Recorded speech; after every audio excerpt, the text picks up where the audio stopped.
It used to be said that in the old wars fought by the Irish clans that they had an agreement. I don't know if this is true, but I love the idea.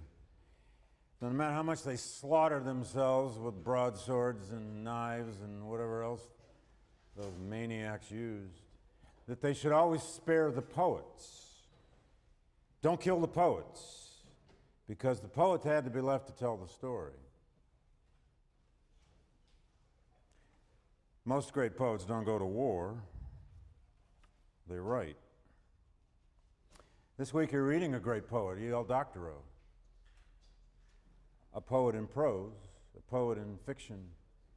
Doctorow, as some of you must know, is a famous American writer for his historical fiction. Much of his fiction is often very historical, and you'll find, if anyone takes the time someday, that large chunks of the monologue you hear from William Tecumseh Sherman in this novel is directly out of his famous memoirs. And then every now and then, Doctorow will embellish or add a few lines. Most of the people in this book were real people, but there are some invented. In some ways, possibly the most brilliant inventions in this book are the slave characters or the freedman characters, and what Doctorow does with them through this sort of anguished crucible of all-out war.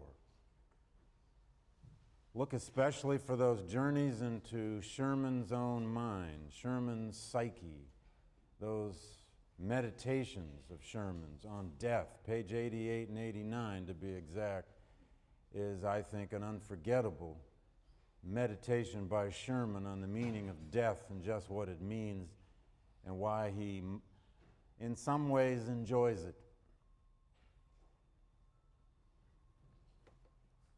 Herman Melville wrote a whole bunch of poems during the Civil War. He was one of the poets spared. He wasn't very famous yet, as you know, for Moby Dick. That was to come later. Maybe our greatest writer of the 19th century also wrote a lot of poetry, and he wrote almost all of his poetry during the Civil War, as did, by the way, Emily Dickinson. Don't know if any of you are Emily Dickinson fans, but Emily, the Belle of Amherst, wrote between 900 and 1,000 poems in her life, and fully 2/3 of them in the 4 years of the war. She became obsessed with the idea of the war. And if you read her closely enough, it's all over her wartime poetry. She became obsessed with death. Our greatest death poet was, of course, Whitman. More from him later. But one little piece by Melville, because it's about you. This was Melville's meditation in poetry on the death of college students in the war. It's called On the Slain Collegians. It's timeless. It could be about any war. Although collegians don't go to war anymore, very much in America. Youth is the time when hearts are large and stirring wars appeal to the spirit, which appeals in turn to the blade it draws. If woman in sight and duty show, though made the mask of Cain, or whether it be truth's sacred cause, who can aloof remain that shares youth's ardor, uncooled by the snow of wisdom or sordid gain? Woe for the homes of the North and woe for the seats of the South, all who felt life's spring and prime and were swept by the wind of their place and time, all lavish hearts on whichever side of birth urbane or courage high, arm them for the stirring wars, arm them some to die. Apollo-like in pride, each slay his python caught, the maxims in his temple taught. The anguish of maternal hearts must search for balm divine, but well the striplings bore their fated parts, the heaven all parts must assign. Never felt life's care or cloy, each bloomed and died an unabated boy, nor dreamed what death was, thought it mere sliding into some vernal sphere. They knew the joy, but leaped the grief, like plants that flower ere comes the leaf, which storms lay low in kindly doom and kill them in the flush of their bloom. The casualties in the Union Army alone, the Army of the Potomac, Grant's army, from the 1st of May through the end of July 1864, in this horrible war of attrition and the stalemate it produced in Virginia, the casualties in that one army in about 2 to 2.5 months were 66,000 men. It is the largest loss of life in the shortest period of time in all of American military history. How did it get to that? Why did the war go on and on and on? Well, let's begin with Grant and Lee, these two great warriors around whose names, symbols, actions, decisions, a good deal of the war would hinge in the final year. Grant, from his successes in the West, fall of Vicksburg, siege and fall of Chattanooga, the victory at Chickamauga, came east, appointed by Abraham Lincoln as general of the Army.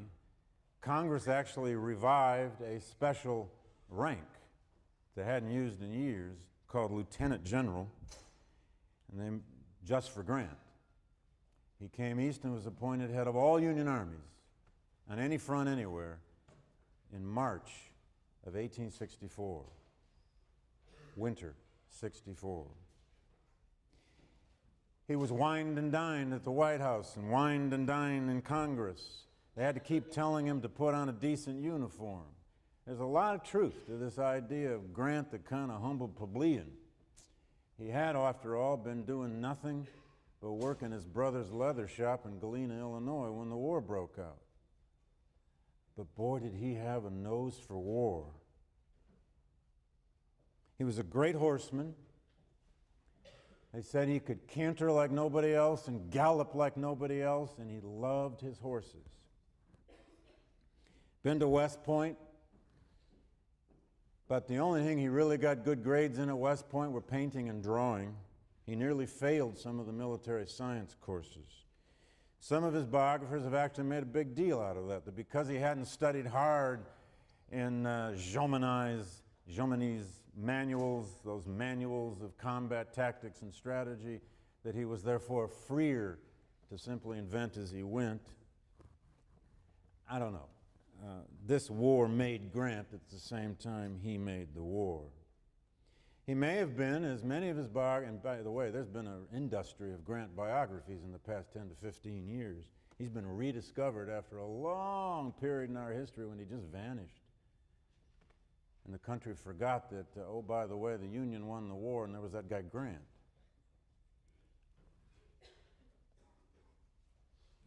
There are far, far, far more monuments to Robert E. Lee in the American landscape than there are to Ulysses Grant. I'll try to explain that at the end of the course. His casualty rates in this last year of the war were ghastly and horrible, and it nearly led to a sufficient level of war weariness across the North and disgust and just an overwhelmed kind of spirit that it was entirely possible by July and August of '64, if certain events hadn't quickly followed, that the North collectively would have given up the war and sued for peace. But Grant developed essentially a strategy of victory, and here's what it was.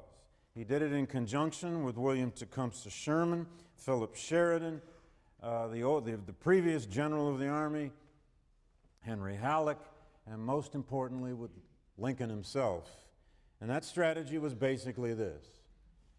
And it was first to determine that Richmond, the capital of the Confederacy, was not to be the objective of the war in the East. Taking an enemy's capital, not that important. Secondly, Grant grasped, as did Sherman, the political character of this war. that this was now a war to be won or lost in public opinion. Because it had become all out, because it was now a war upon people, upon resources, it depended deeply upon morale and the will of either side to somehow see it through. Third, Grant and Sherman especially determined that this would now be a war on Southern resources. The destruction of slavery, of course, becomes a major part of that. And one of the great ironies of the war is that Sherman never, ever for a day wanted to free a slave. As he told his officers, ain't gonna be no niggers in Uncle Billy's army. Sorry, that's what he said. He wasn't into having black soldiers. In fact, there were no black soldiers who actually served in Sherman's army in Georgia. There will be thousands upon thousands of freedmen following his army, and it will force him to a situation of a recognition that, will it or not, he's crushing the spirit of the South to destroy slavery, and ultimately kind of admits it. Look for that in Doctorow. In the East, the object of the war now was to be Lee's army, to fight Lee's army anywhere, on ground especially, that the Northern troops could somehow choose, to try to spring Lee out of his trench works that he would build everywhere they would stop, and to simply kill as many Confederates as possible to force the South to quit. It was to be a war on an army, not for a strategic capital. Now, strategic crossroads and rivers and so on would be important. The object now was to destroy the fighting force of the South and its fighting will. And in the western part of the war, and there were actually 5 major armies now that Grant was to try to coordinate. An army under Nathaniel Banks out in the far west that Lincoln wanted to go into Texas with. They never really got into Texas.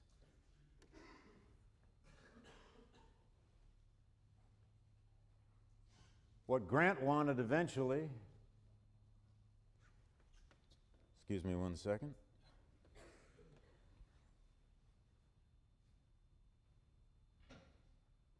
What Grant wanted was the army under Nathaniel Banks in Louisiana to move east, to take Mobile, the last remaining great southern port, and then come smashing right through the deep south across Alabama into Georgia, as Sherman's army, as we'll see in a minute, was invading northern Georgia toward Atlanta, and sort of just invade the whole middle heartland of the South until the South would give up. And in Virginia, Grant took battlefield command. He didn't have to. He could have stayed at a desk in Washington, but it was quite decidedly not his style. He went into the field as the commander of the Army of the Potomac. Now, on the other side, in Robert E. Lee, the South had, without a question, we've said this before, and there has so much been written on this, you can't count it all. The South had a great general in Lee, a daring general.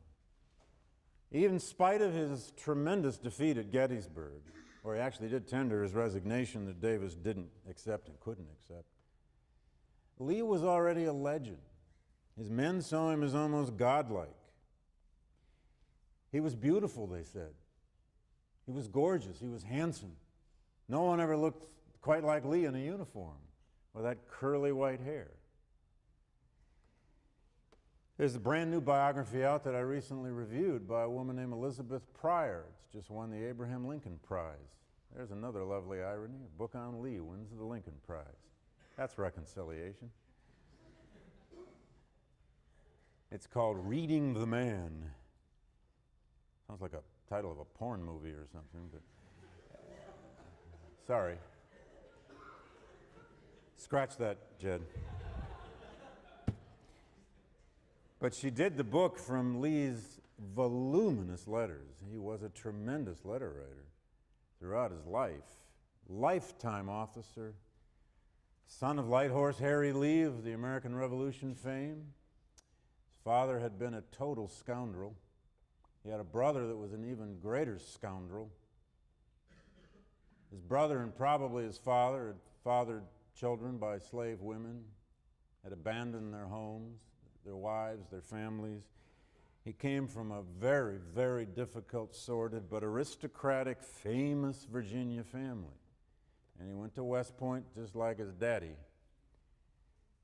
And he became an officer in his early 20s. He spent his 20s, his 30s, and his 40s spread all over the United States, largely as an engineer. He was a great engineer. He helped build the first bridge across the Mississippi. He helped redirect rivers in the lower Mississippi, and on and on. He spent probably 2/3 of his life up until the Civil War away from home, away from that mansion that sits today in Arlington Cemetery. Arlington House was Lee's home. He inherited it by marrying into it. He married a Custis. He married into the family of George Washington, the extended family of George Washington. And of course, it is Lee's own home, Arlington, that before the war even ended, the United States government confiscated. Lee's wife, to say the least, never got over this. They confiscated Lee's home and converted it into the largest national cemetery in the country. If you ever go to Arlington House, or at least remember that that was founded to bury the thousands and thousands of Union dead killed by Lee's army.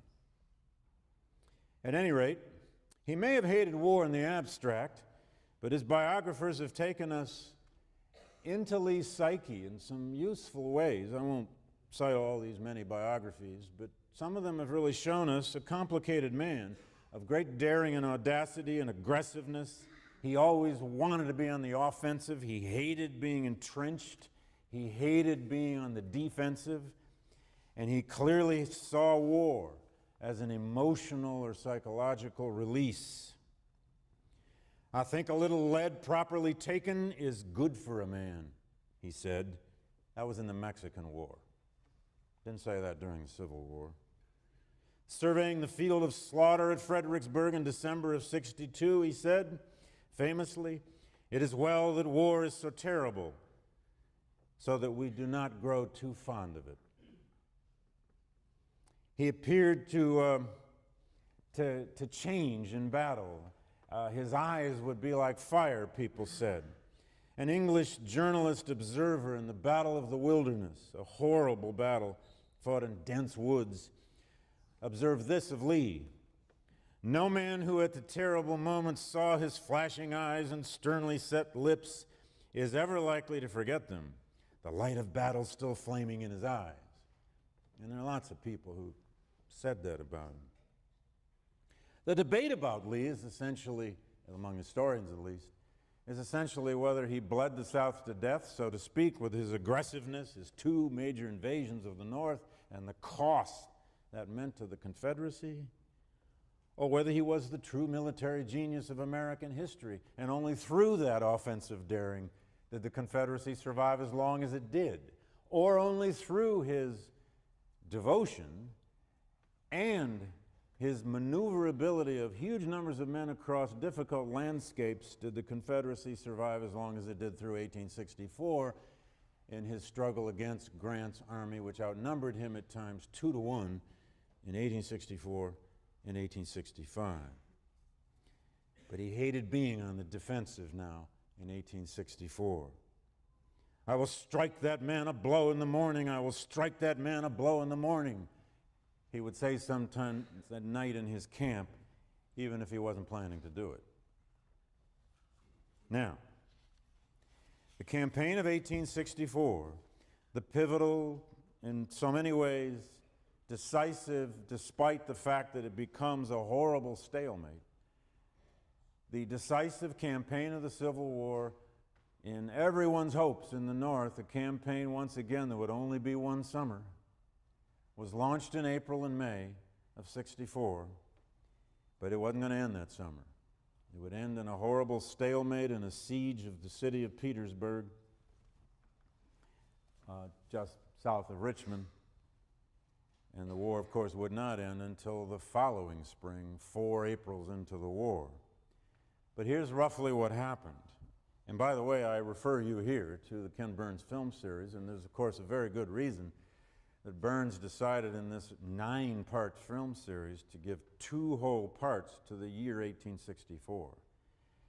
I have my own little criticisms of that film series, which I'll be happy to share with you at some point, but I thought it was actually quite brilliant the way he just makes you agonize to get out of 1864.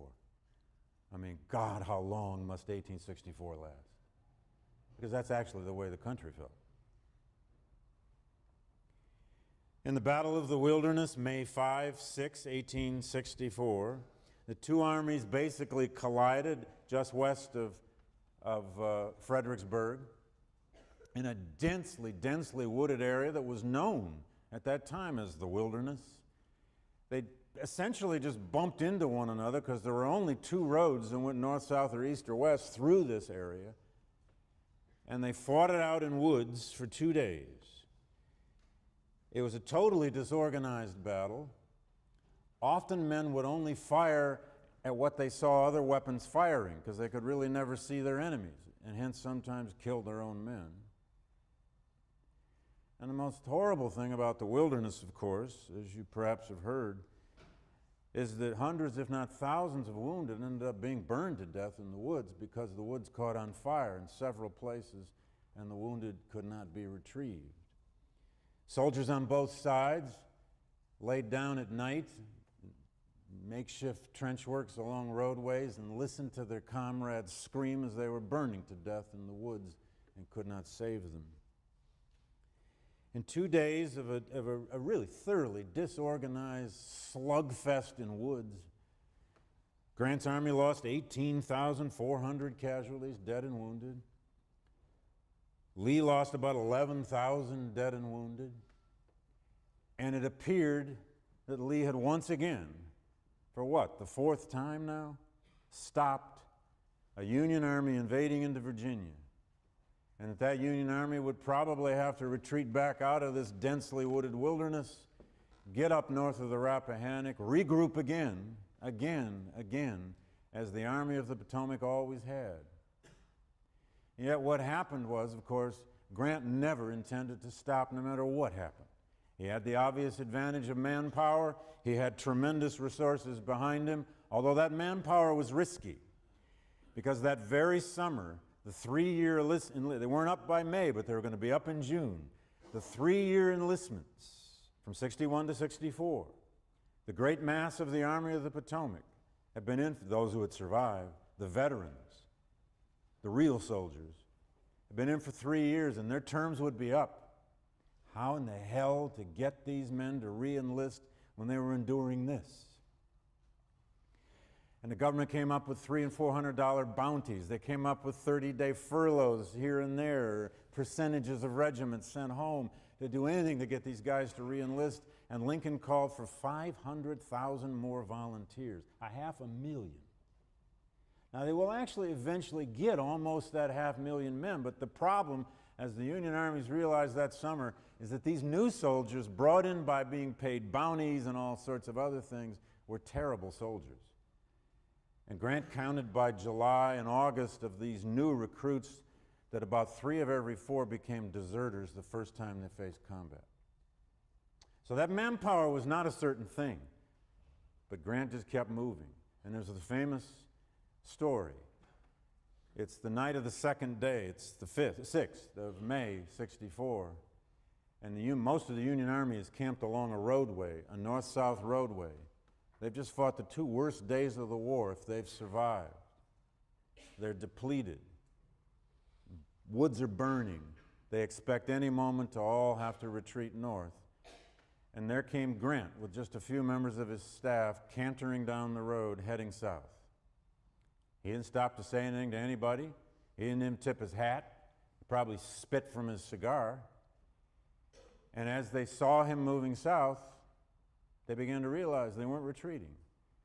And for about a mile and a half along this roadway, these scarred soldiers started to get up and scream and holler at the top of their lungs for Grant, for Grant.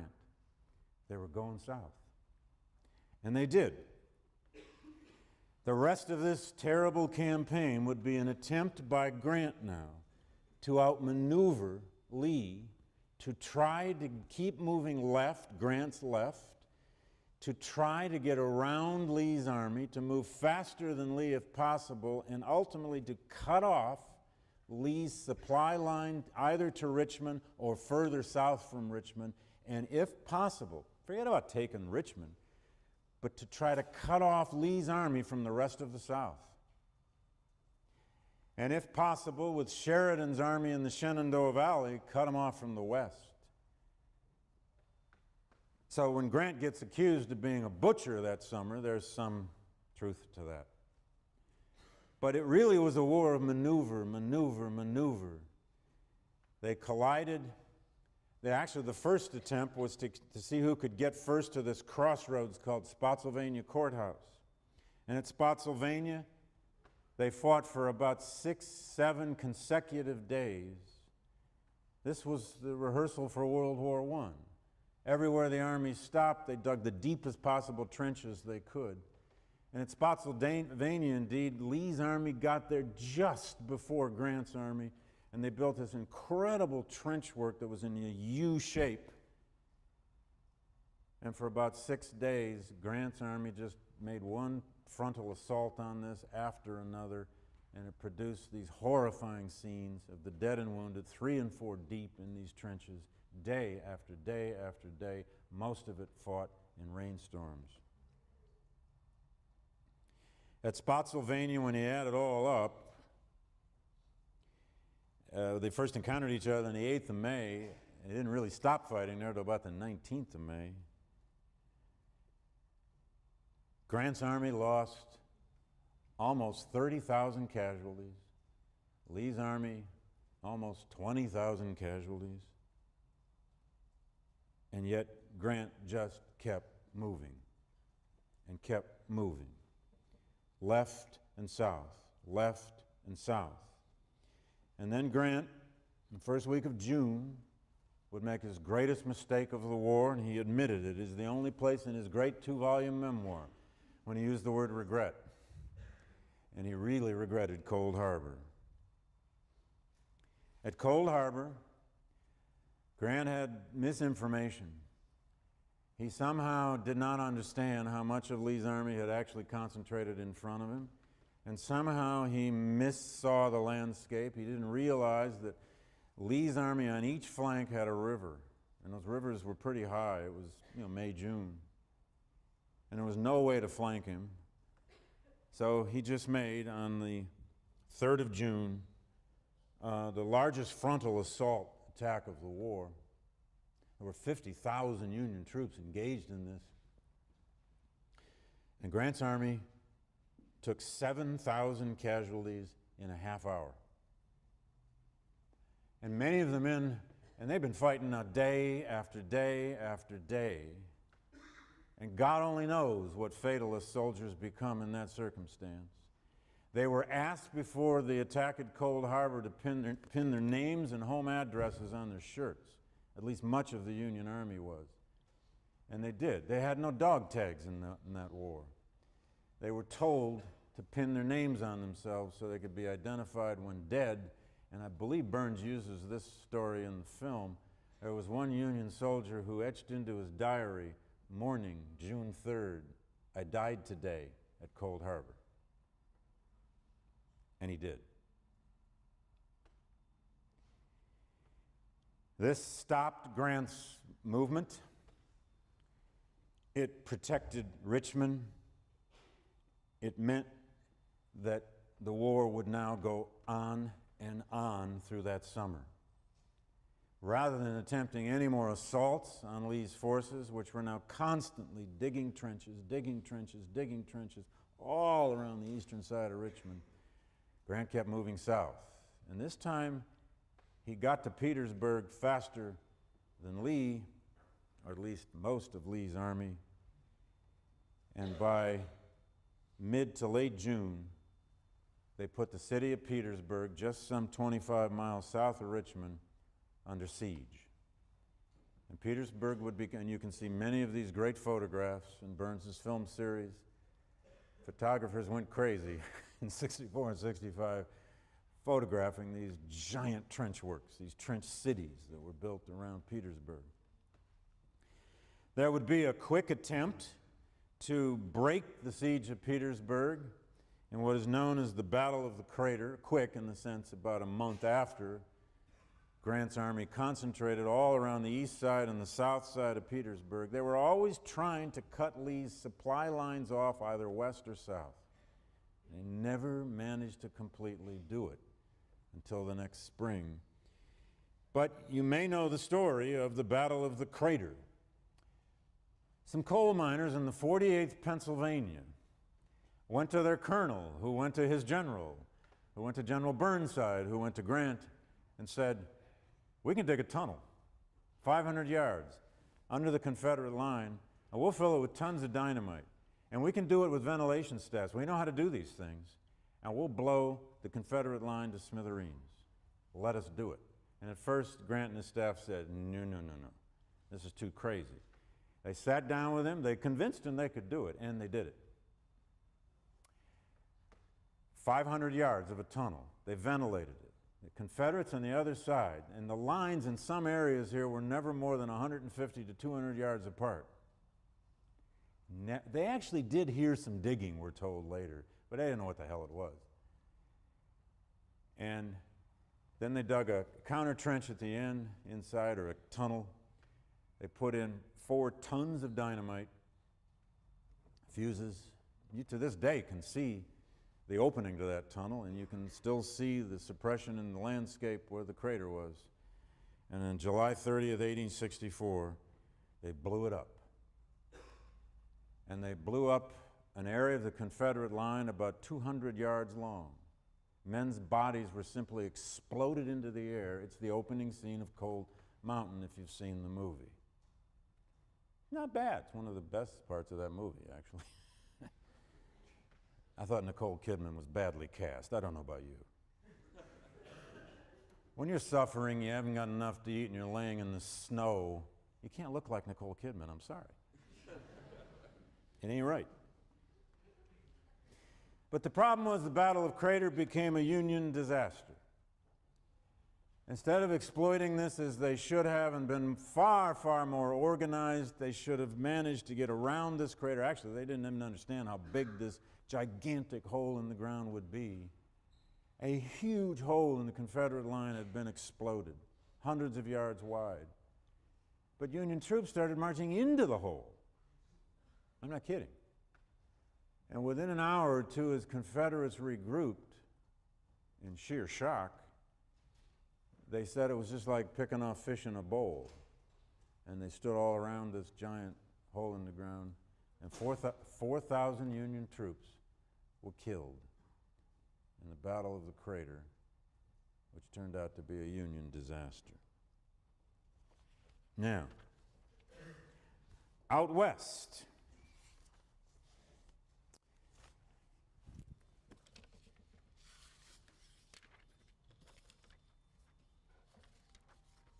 where's Sherman? There he is.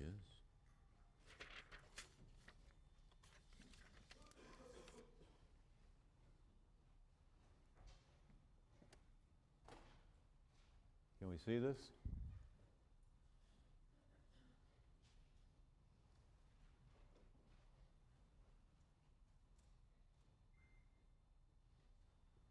Now,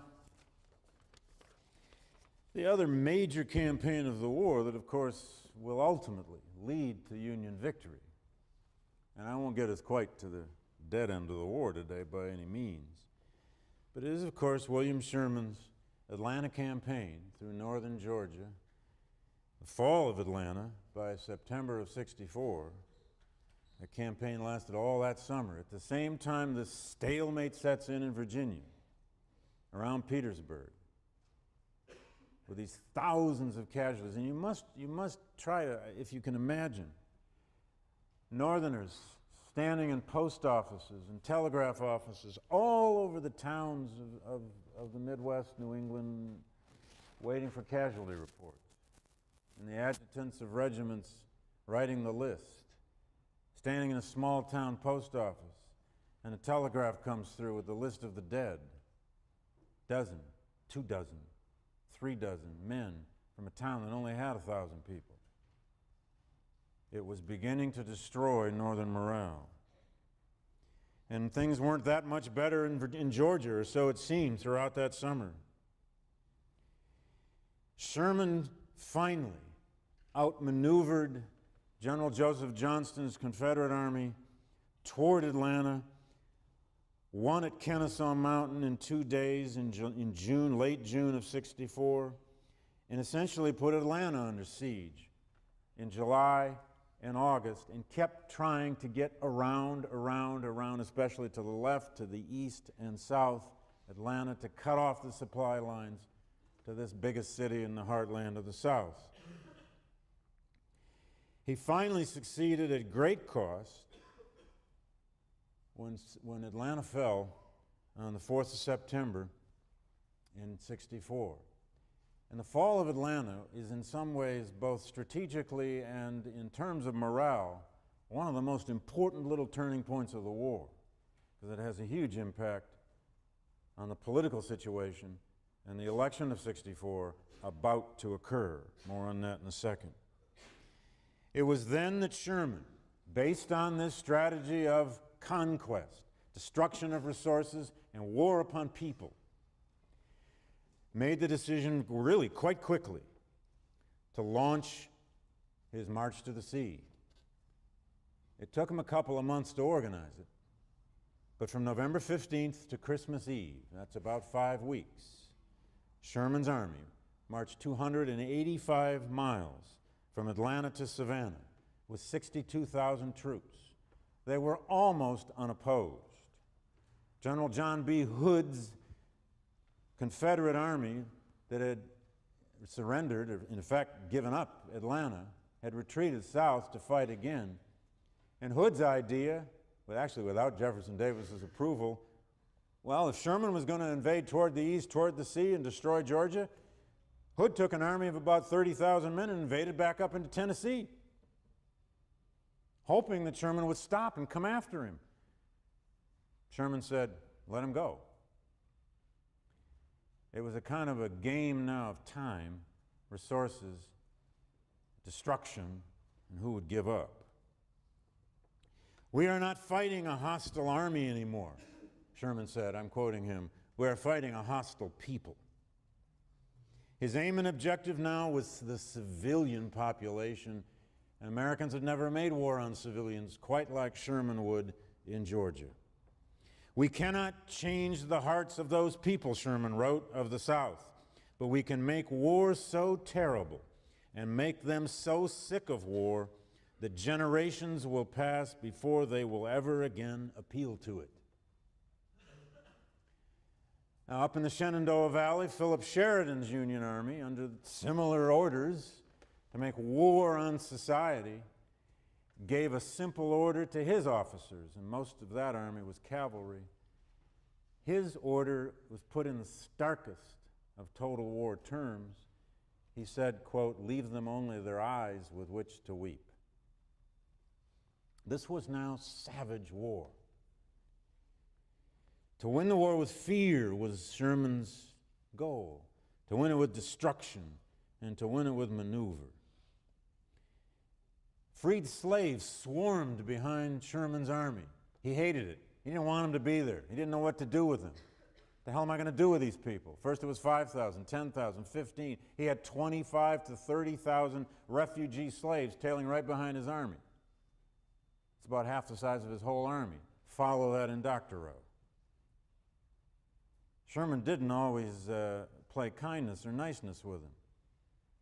At one point, his troops lifted up the pontoon bridge across a river, and scores of freedmen trying to get across with him drowned in the river. Sherman's attitude was, it's the way it goes. They made it by Christmas Eve to Savannah. Just before that into Liberty County, just south of Savannah. And to this day in Liberty County, Georgia, there are plenty of people around. I have a former student who lives there and runs a historic site who will tell you This is where Sherman turned left. Okay. And you think, well, okay, it must have been a left turn sign or something. This is where Sherman turned left. I'll also never forget the time I was doing research in the Caroliniana collections in Columbia, South Carolina. And I don't remember exactly what I asked for in the archive. I spent a good week there. I don't remember. It was records about the state capitol and the buildings. I wanted to know about the ruins and destruction. And I asked for this stuff, and the archivist, it was a woman, looked up from the desk at me and she said, "Don't have it. Sherman burnt it." Okay. Thank you very much. I won't be able to look at that stuff, apparently.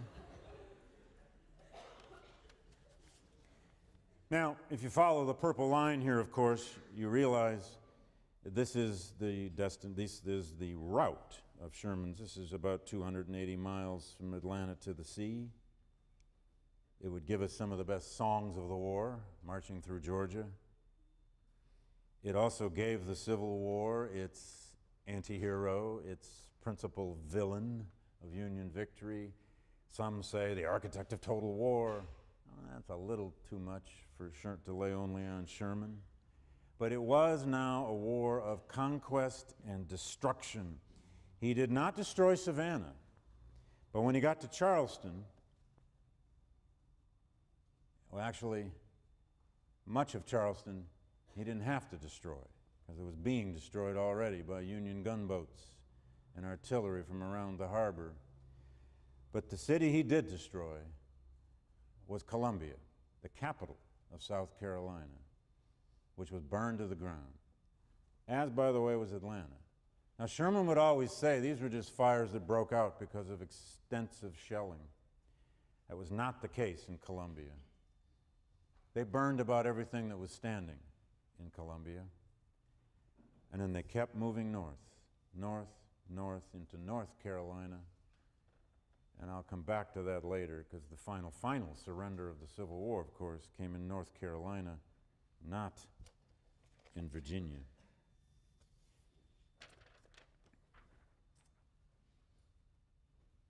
Now,